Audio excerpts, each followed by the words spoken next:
Selamat sore Tribuners, kembali lagi di program Ngobrol Persib Tribun Jabar bareng saya Gini Nugraha. Nah, kali ini kita bakal ngebahas pertandingan Persib nih, persiapan Persib Bandung yang akan melawan Madura United FC di putaran kedua Liga 1 nih. Nah, saya nggak sendiri nih kali ini nih untuk ngebahas persiapan Persib Bandung. Sebelah saya sudah ada Bung Oo. Sampai ketemu lagi Tribuners dimanapun Anda berada ya. Ini udah jadi salah satu narasumber kita yang sangat-sangat Persib Bandung banget. Kita akan bahas bareng-bareng ya. Kamu mau siap. Persib Bandung melawan Madura United nih. Persiapan Persib seperti apa nih, Bung? Menghadapi Madura United di putaran kedua ini. Oke, jadi ada sedikit gangguan ya persiapan Persib. Karena tadi Kamis pagi saat berangkat menuju ke Madura ya, dari bandara ternyata ada satu pemain inti yang tidak bisa ikut Maklok. Itu suatu kejutan ya. Padahal sehari sebelumnya di latihan terakhir Maklok hadir gitu di lapangan ikut berlatih. Tapi ternyata atas pertimbangan segala hal, terutama kondisi kesehatan, Maklok terpaksa harus ditinggal di Bandung. Jadi total ada 4 pemain yang ditinggal ya di Bandung. Siapa aja tuh selain Maklok? Ada Maklok, kemudian ada David Rumakik yang cedera, Feby Haryadi yang cedera, kemudian ada Janando juga yang mengalami cedera. Nah ini bisa dikatakan ada inilah ya, kalau bicara tentang Maklok, mudah-mudahan sih permainan Persib ya ketika ditinggalkan 3 punggawa ini, ketika ditinggalkan 3 pemain timnas, Maklok, kemudian Rahmat Irianto, ada Ricky Kambuaya, tidak berubah gitu ya. Dengan masuknya mungkin Ricky Kambuaya yang akan mungkin langsung dijadiin pemain starter, mudah-mudahan akan lebih meningkatkan performa Persib. Sementara Rahmat Irianto juga masih kita tunggu lah ya kabar baiknya, karena di beberapa kali latihan dia harus latihan tersendiri karena masih mengalami kendala di kakinya. Mudah-mudahan di pertandingan nanti jelang kick off kondisi Rahmat Irianto juga udah mulai membaik dan bisa diturunkan oleh Luis Mia. Wah, benar banget nih. Nah, berarti banyak pemain-pemain inti ya yang tadi kayak Maklok ya yang tidak bisa bermain karena cedera. Nah, formasi apa nih yang bakal digunakan Persib Bandung untuk menghadapi Madura United ini? Kira-kira Bang. Perlu dicatat ya, Madura United ini dari 5 pertandingan kandang semuanya dibabat habis dan diakhiri dengan kemenangan gitu ya. On fire juga berarti ya? Iya, jadi kalau bicara tentang on fire, Persib on fire karena dari 10 pertandingan Persib bisa mengoleksi 8 kemenangan dan 2 hasil seri ya. Dari 10 pertandingan yang ditangani oleh Luis Mia. Sementara Madura United di tangan Fabio Lefundes, pelatih Madura United ini, dari 5 partai kandang yang sudah dilewati, 5 kalinya itu berturut-turut dimenangkan oleh Madura United. Artinya apa? Artinya Madura ini memang sulit dikalahkan di kandang sendiri ya? Gitu. Karena juga posisi sekarang Madura United kedua ya di klasemen ya. Betul. Pertandingan kali ini mungkin match day ke-19 ini cukup menarik ya. Bisa jadi akan ada yang naik dari puncak klasemen, ada yang disalip gitu ya juga. Karena 4 tim yang bercokol di papan atas 5 besar ya Liga Indonesia ini semuanya akan bertanding di match day ke-19 hari besok. Ya mungkin Persija akan bertanding lawan Persis sehari sebelumnya, tapi di match day 19 besoknya di hari Jumat gitu kan, itu akan bertanding Bali menghadapi PSM Makassar, kemudian Persib juga akan bertanding dengan Madura United. Artinya 5 tim papan atas ini akan saling salip menyalip lah di match day ke-19 ini. Nah, mudah-mudahan Persib dengan meraih kemenangan dari Madura United, Persib bisa naiklah ke posisi. Mudah-mudahan sih kita bisa masuk ke 3 besar lah ya. 3 besar lah mudah-mudahan ya. Mudah-mudahan 3 besar. Amin. Ya kita akan tunggu kan semuanya bisa saja terjadi gitu kan. Juga bola ya. Persija bisa saja dia memenangkan lawan Persis dan memuncaki klasemen sementara, kemudian Persib menang juga lawan Madura United. urutan pertama, kedua bisa Persija sama Persib, tapi kita Tunggu besok ya. Iya, Kita besok tunggu ya. lah Berarti ini apapun termasuk hasilnya. big match ya. Betul, Big match match banget day. ya Jadi besok ya. match day ke-19 ini pertarungan tim 5 besar, Lima besar, papan atas, gitu. benar banget. Nah, kalau lihat dari head to head-nya, mungkin kemarin di putaran pertama Persib mengalami kekalahan ya. Oke. Kenapa bisa terjadi tuh? Nah. Bung Oni? Karena kalau lihat skornya ini agak berat juga nih. Pertama skornya gede juga nih kayaknya. Betul. Di pertandingan pertama Persib harus menyerah ya 1-3 dari Madura United. Mungkin karena fasenya itu fase kelam lah ya. Fase kelam Persib itu ya di di 10 pertandingan awal Di ya. awal. 10 Berat pertandingan juga ya, awal awalnya. ketika ditangani oleh Rene Abed Ya. ya. Persib kalah di pertandingan perdana juga kalah dari Madura United dengan skor 1-3. Tapi yang patut dicatat ketika perubahan komposisi pelatih, perubahan pucuk pimpinan pelatih gitu kan, dari Robert Abed ke Luis Mia, ini benar-benar ada perubahan yang cukup luar biasa ya. Pola dari mulai strategi, formasi, pemain yang diturunkan, antara eranya Rene Abed dengan Luis Milla jauh berbeda. Ya. Jauh berbeda. Kita tahu bagaimana Daisuke Sato ketika main di bawah arahan Rene Abed bermain cukup boleh dikatakan buruk lah ya. Tidak ini ya, maksudnya tidak berkontribusi besar lah. Tidak buat bertaring tim. lah ya. Betul. Tidak berkontribusi besar pada tim ketika diposisikan sebagai bek kiri. Ya.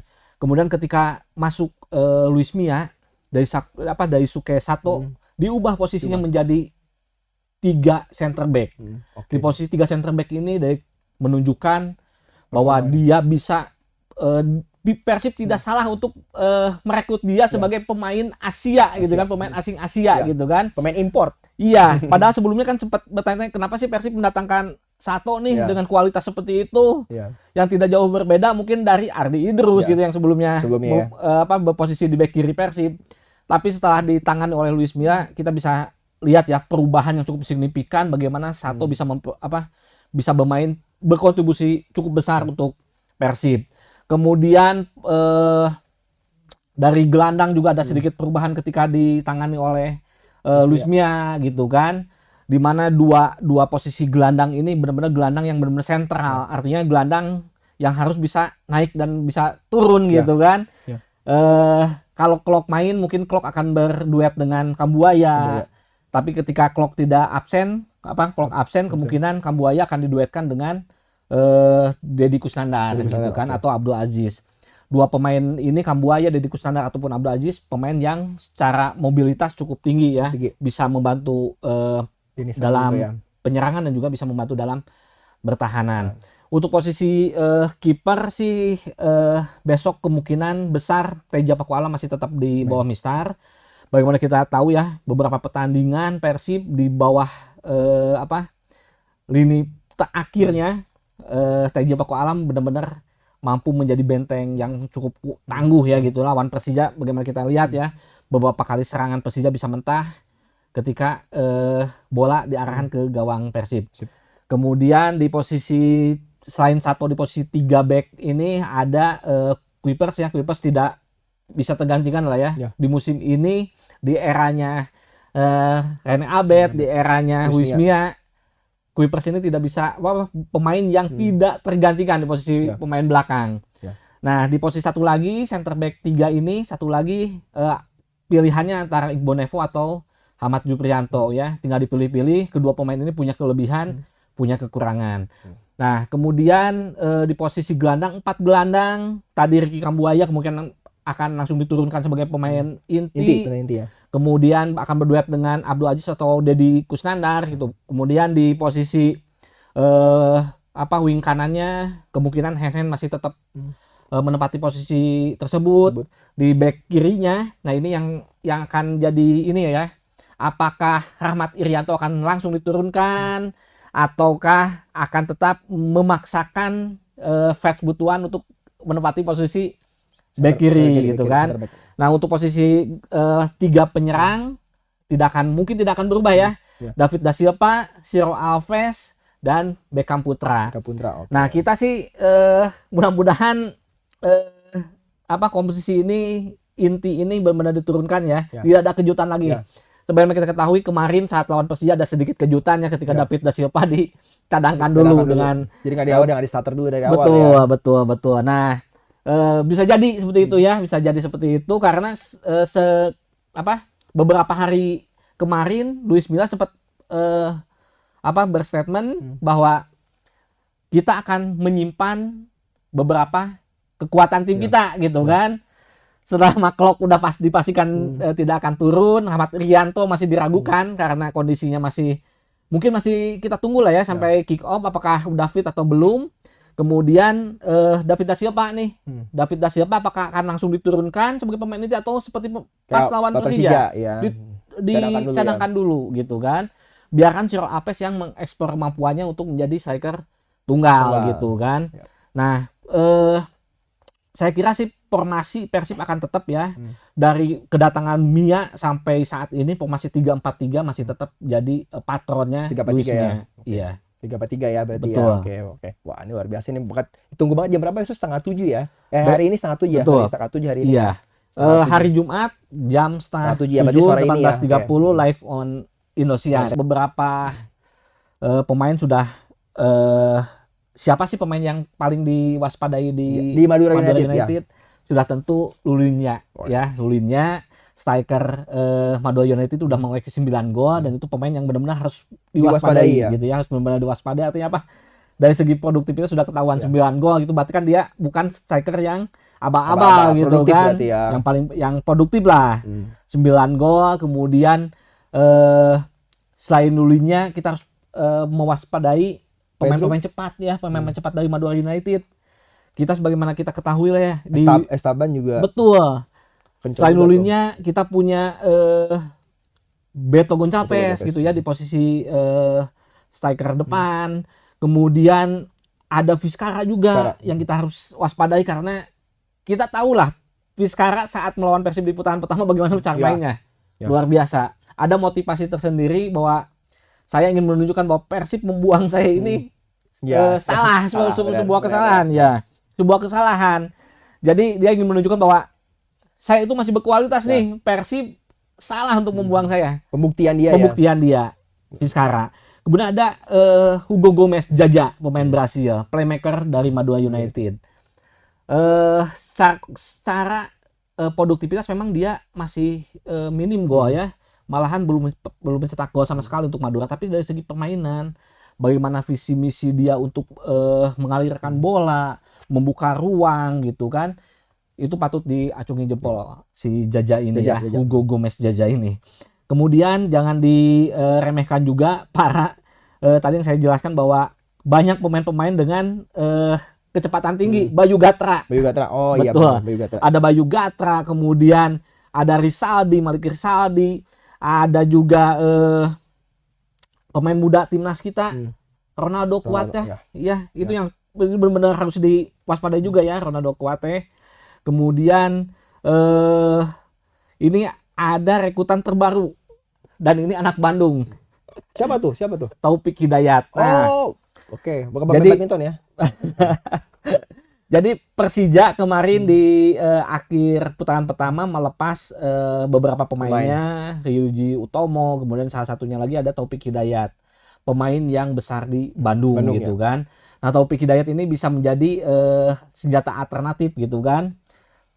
Kalau Tribuners melihat tandingan di Piala Presiden ya, Piala Presiden tahun lalu gitu kan, ketika Persib menghadapi Persija di babak final gitu kan, kita bisa lihat permainan Taufik Hidayat itu seperti apa gitu kan. Dia punya motivasi tersendiri bahwa saya pemain bagus lah gitu kan, gitulah. Jadi ini bisa menjadi pilihan alternatif dari pelatih Fabio Refundes untuk menurunkan Taufik Hidayat ini sebagai senjata rahasia gitu ya. Ya, untuk menghadapi Persib ya. Betul. Tribuner, setiap pemain Bandung yang bermain di luar Persib pasti dia ingin menunjukkan diri bahwa saya bisa gitu kan. Saya maksudnya masih pantas untuk bisa bermain. Nah, gitu, saya itu pantas untuk main di Persib gitu, berkostum Persib dan itu sering ditunjukkan oleh beberapa pemain yang pernah main di luar Persib gitu. Anak Bandung yang main di luar Persib pasti punya rasa seperti itu ya. Taufik Hidayat juga kemungkinan bisa Menjadi punya senjata rahasia, punya keyakinan bahwa saya ingin menunjukkan nih ya. bahwa saya itu pemain bagus nih, anak Bandung pemain bagus gitulah. Ya, benar Gitu. sih ya, setuju. Oke. Jadi untuk prediksinya sendiri berapa nih kira-kira nih Persib Bandung dengan Madura United nih? Dengan performa Madura United yang sampai saat ini ya, itu dari 5 pertandingan terakhir mereka mengoleksi 3 kemenangan, 1 hasil seri dan 1 hasil kalah gitu kan, kekalahan. Kemudian Persib dengan performa yang cukup konstan gitu ya, stabil dengan belum pernah terkalahkan dari 10 kali pertandingan yang sudah dilakoni bersama Luis Mia. Skor mungkin tidak akan skornya itu tidak akan terlalu lebar lah ya. Kemungkinan masih bisa di spare 1-0, 2-1, selisih 1 gol lah ya. Kita berharap sih Persib tidak mendapatkan kekalahan pertama di kandang Madura ini ya. Dengan komposisi yang performa, komposisi pemain, strategi yang selalu menjadi kejutan, selalu ada kejutan yang ditampilkan oleh Luis Mia gitu ya. Dan selalu ditunggu juga sama Boboto. Betul ya, sebagaimana kita ketahui ketika melawan Persikabo, Dewa United aja ya. Bagaimana dia benar-benar hanya meninggalkan 2 pemain di belakang dan semuanya mengurung kotak penalti lawan gitu, hanya untuk mengejar ketertinggalan gol. Dan kejutan-kejutan itu kita harapkan bisa dikeluarkan lagi oleh Luis Milla di pertandingan melawan Madura United ini. Jadi kalau prediksi skor, saya sih skornya kita berharap Persib bisa memenangkan pertandingan ini dengan skor cukup tipis lah ya, 1-0, 2-1. Kalaupun tidak menang, mudah-mudahan Persib tidak kalah ya. Artinya apa? Artinya bisa membawa poin lah ya, minimal 1 poin dari kandang Madura United. Tapi itu yang tidak kita harapkan. Yang kita harapkan itu Persib bawa poin 3 poin untuk bisa memanaskan suhu klasmen lah ya, klasmen papan atas. Ya, bisa naik ke 3 berarti ya kalau Persib menang, 3 atau 4 ya. Iya, dengan Persib menang, Persib setidaknya bisa naik ke 3 besar lah ya. 3 besar. Kita doakan pokoknya. Nah, untuk kondisi penonton gimana nih Bung Oon? Kan kemarin mungkin Persib ada Boboto ya, dan Persija kan nggak boleh datang tuh di Jack. Nah, sekarang gimana untuk di Madura United nih? Apakah boleh nggak Boboto datang ke sana nih? Sampai saat ini sih yang kabar yang kita terima, kalau dari Bandung itu tidak ada tidak dikoordinir dengan besar lah, tidak akan ada besar-besaran lah ya. Besar-besaran yang akan ke sana gitu Bobotoh ya. Terkait tentang larangan juga sampai saat ini juga tidak ada larangan untuk Bobotoh datang ke stadion di Pamekasan ya, gitu kan. Madura, ya. Atau Pameling itu ya. Jadi kalau bicara tentang supporter sudah pasti suara supporter dari Madura gitu kan pasti akan mendominasi di 90 pertandingan gitu kan. Kalaupun ada Bobotoh ya ada segelintir lah ya, segelintir Bobotoh itu pun pasti akan gabungan dengan bonek gitu kan, akan gabungan dengan bonek untuk hadir di stadion. Kemudian ya mudah-mudahan sih Persib kan ini pertandingan pertama setelah sistem bubble ya. Setelah sistem bubble kemarin itu yang dihadiri penonton di luar kandang gitu kan. Mudah-mudahan itu tidak mempengaruhi mental dan performa dari Persib pemain gitu. Setuju banget. Nah, oke, kita sudah ngomongin tentang prediksi nih Persib Bandung dengan juga Madura United FC. Nah, ini kayak ada rumor sih ini sudah jadi pembahasan yang sangat hangat juga nih Bung O ya di Persib Bandung. Kalau Persib Bandung kemarin sempat kena juga untuk penalti, terkena sanksi. Di PSSI mengenai flare kembali nih gitu. Kira-kira menurut Bung O gimana? Karena total nih sudah 500 juta nih sepanjang pertandingan dari putaran pertama ke kedua ini harus store ke PSSI sebesar 500 juta nih. Gimana tanggapan Bung O nih? Oke, jadi per hari ini tadi ada pengumuman ada pengumuman dari Komdis PSSI bahwa Persib terkena lagi sanksi ya 120 juta karena ada beberapa pelanggaran gitu ya. Pelanggaran yang pertama yang jelas ada penyalaan 2 buah flare gitu kan. 2 buah pada saat Persija terakhir berarti ya. Pas melawan Persija itu ada 2 buah flare. Kemudian ada provokatif dan diskriminatif gitu kan, meskipun ini bisa debatable lah ya untuk yang diskriminatif atau provokatif ini karena sebagaimana kita ketahui, Kapten Persija sendiri itu Adi Tani sudah mengatakan bahwa pertandingan kali ini itu cukup menyenangkan buat pemain Persija. Artinya apa? Artinya tidak ada Gangguan, intimidasi, gitu tidak kan, ada, intimidasi di gitu. luar dari stadion gitu kan. Nah, itu jadi pertanyaan gitu ya, apakah benar ada intimidasi atau tidak. Tapi yang jelas untuk yang flare itu udah jelas lah ya. Jelas kelihatan ya, flare itu kelihatan lah ya. Nah, kita sih berharap mendukung Persib sih boleh gitu ya, mendukung Persib dengan begitu fanatis, tapi ingat jangan sampai merugikan tim Persib sendiri gitu kan, jangan sampai merugikan ya, yang namanya sebuah klub gitu kan mengarungi kompetisi itu udah pasti banyak biaya operasional yang harus dikeluarkan gitu kan. Jangan sampai ada semacam bahasa dari Bobotoh, baiklah dari menu yang manajemen, jangan sampai jangan seperti egois itu, kalau gitu ya. Jangan seperti itu. Mari sama-sama mendukung Persib dengan cara-cara yang sportif, dengan cara-cara yang baik, dan jangan sampai merugikan dari tim Persib itu sendiri. Benar banget. Kemudian Persib akan kembali bermain di kandang ya nanti. Setelah Madura United berarti akan melawan. Setelah melawan Madura United nanti Persib akan kembali lagi bermain di pekan ke-20 ya. Di pekan ke-20, di matchday ke-20 itu akan menghadapi Borneo ya, Borneo FC, pada hari Kamis depannya. Berarti seminggu ke depan. Tanggal 26 Januari Persib akan kembali lagi menghadapi Borneo. Di kandang ya, di kandang. Untuk opsi stadionnya sendiri sampai saat ini masih tentatif antara Stadion Wibawa Mukti Bekasi, Kabupaten Bekasi, dengan Stadion Pakansari Cibinong, Kabupaten Bogor ya. Kita masih menunggu nih keputusannya apakah di Wibawa Mukti atau di Pakansari.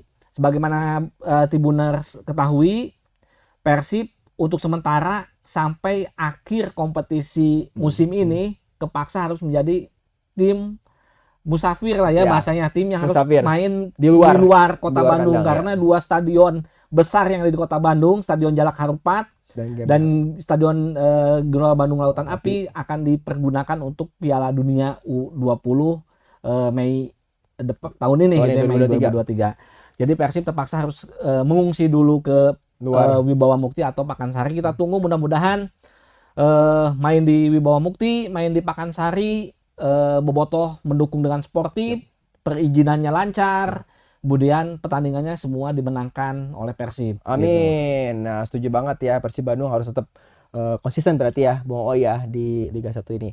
Bung O, kayaknya waktu juga sudah habis nih, mungkin Bung O ada closing statement nih ke Tribuners Bobotoh mengenai pertandingan Persib Bandung akan melawan Madura United ini. Oke, yang pertama yang jelas doa lah ya, doa dari seluruh Bobotoh.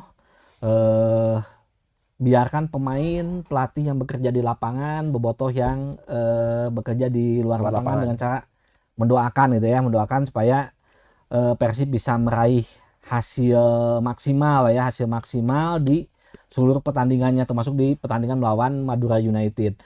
Adapun untuk Bobotoh yang akan menyaksikan di Stadion Pamekasan di Madura, kita berharap bisa mendukung dengan cara yang sportif, memberikan dukungan yang positif supaya pemain bisa semangat untuk memenangkan pertandingan. Itu saja sih. Setuju banget ya, tepuk tangan ya. Pokoknya yang berharap Persib Bandung bisa membawa kemenangan 3 poin ya, Bung O ya, melawan Madura United. Terima kasih Bung O sudah memberikan analisa pertandingan Persib melawan Madura United. Terima kasih banyak Tribuners yang sudah menyaksikan dari Ngoper ini, Ngobrol Persib. Ketemu lagi nanti di episode selanjutnya. Saya Ginanjar dan juga Bung O pamit dulu. Sampai jumpa lagi di Ngoper selanjutnya. Assalamualaikum warahmatullahi wabarakatuh.